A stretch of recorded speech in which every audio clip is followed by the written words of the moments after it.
when we show up at a particular time with a particular practice, with a particular amount of gratitude and a particular amount of love for our being, for our body, for our journey, for our soul, we start the process of teaching our body how to reweave consciousness.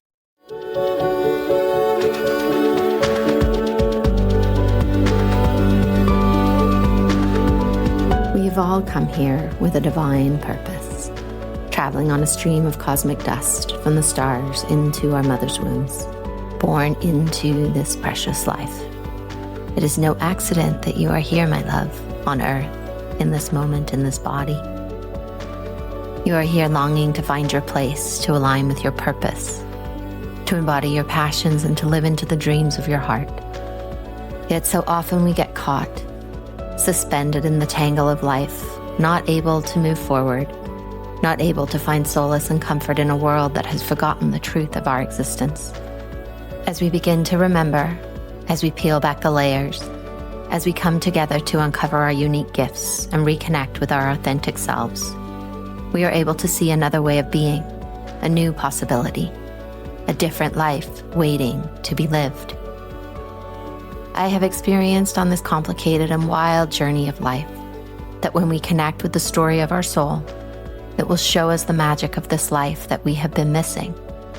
It will open a window into the very heart of who we truly are, of who we came here to be, and gives us answers to our ever-asking why. Good morning, beloveds. Thanks for tuning in. Here we are, another episode during these wildly transformative times.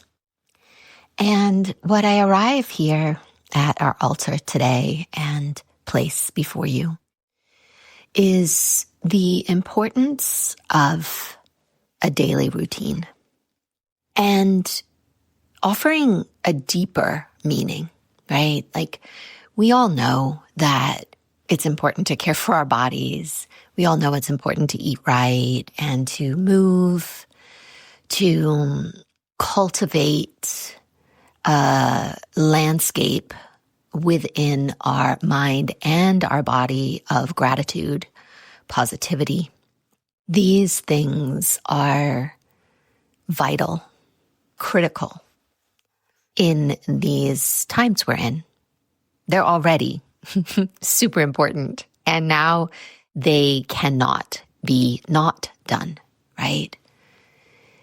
And yet there's also this deeper need in our bodies to have routine and to have spiritual routine, to have interconnectedness as a place that you continue to return again and again and again. And in my programs and groups and circles, I encourage, teach, offer options, right? Or guideposts that we follow, that we come back to daily. And we add to these, we shift these, we move things, whatever we're moving through, right? And yet one of the most important things that I ask is that we return to this place daily. And what this does on a deeper level, right? I mean, on the very least, it creates a sense of place within us. It creates calm. It creates an ability to co-create and connect with ourselves.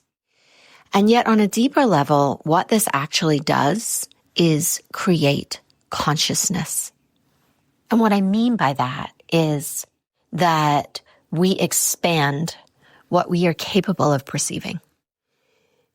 And I'm going to give a little story example of that because I love telling stories, as you know. So goodness, I'm going to say 15 years ago, maybe, at least, I used to listen to David G. He's an incredible meditation teacher. He has done some incredible work. He used to lead some 21-day practices that I love to follow, and I just adored him. He said the most beautiful things, and they touched my heart, and I kept coming back to the practice. And I would listen to him before I went to bed, sometimes to help fall asleep. I'd listen to him during the day, whenever I felt I needed this connection, and I just drank in every word he said. They were delicious and delightful. And then, life continues. My spiritual journey deepened. My awakening became more profound, and off I went further onto the fringe, right, of our current modern culture. And as I did this, my eyes were opened. I understood more. I learned more. I experienced more. I had a deeper relationship with myself. I did some incredible different modalities of healing work and developing my intuition, working with energy. And one day, probably 10 years later, right, from the day of listening to David G., he just arrived back in my mind, and I was like, oh, I want to go back and listen to those amazing meditations. And I arrived and listened, and I was absolutely blown away because they were nothing like I remembered.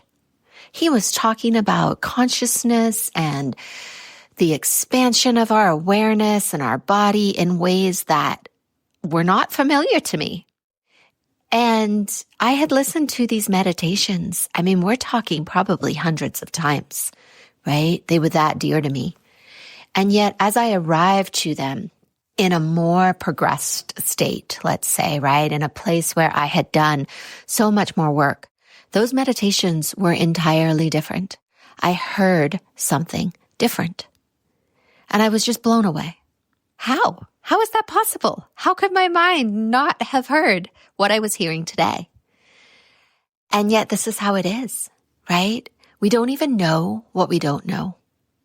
And until we have an experience of something, or a part of us is allowed to be reconnected inside of our being, we cannot process a level of information until we are at that level, right? There's a vibration, a frequency that particular teachings live at, particular experiences live at, particular relationships live at, right? And when we are living at a different level of vibration, that information is not attainable until we clear whatever is in the way, and then we re-knit the consciousness back together.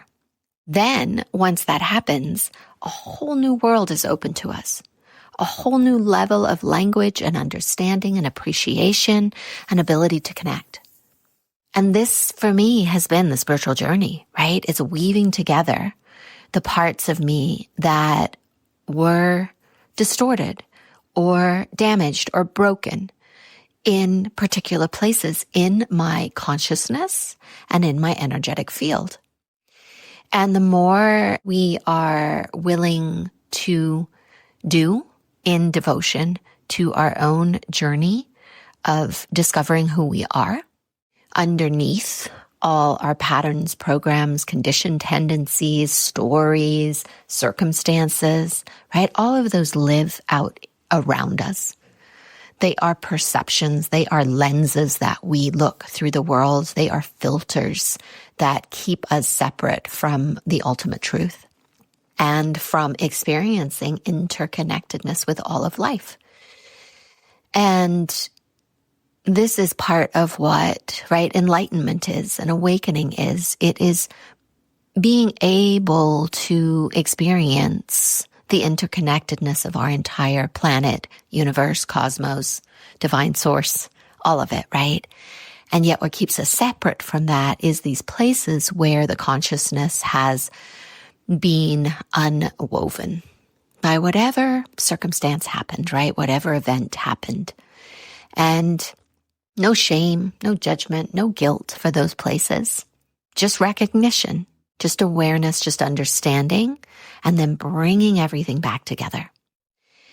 And so circling back around to our routine, when we show up at a particular time with a particular practice, with a particular amount of gratitude and a particular amount of love for our being, for our body, for our journey, for our soul, we start the process of teaching our body how to reweave consciousness, how to find the places where the distortion lies, where the illusion lives, right? That place in us that has just simply forgotten that we are not separate. And in those places, we bring the necessary tools, attention, support to those moments, to those memories, to those situations in our field. And we create the consciousness that is intended to be there. And we do this through routine. We do this by getting into our bodies and practicing. And this is one of the beautiful tools we can use inside of meditation, right? It's not just about clearing our mind. That version of meditation was never really successful for me. And not saying that it cannot be successful for you. I just didn't have a lot of success with it, ultimately, right? For me, it was much more of a embodied and engaged working with my thoughts, working with my body, working with myself in order to get to a place where in meditation, I'm not trying to clear my thoughts. I'm actually feeling myself. And I'm feeling the world around me that I live in. I'm feeling my personal space bubble, my energetic field, my connection to the planet, my connection to source.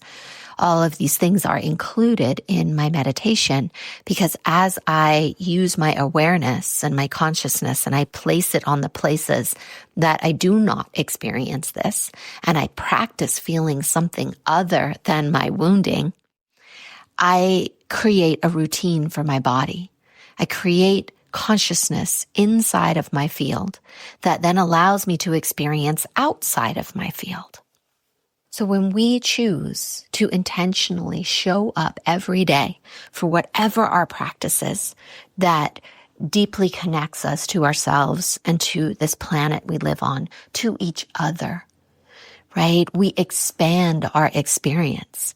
We see things that we couldn't see yesterday or last year or 10 years ago, right? There's a new world that becomes available to us because we are moment by moment building it with our awareness.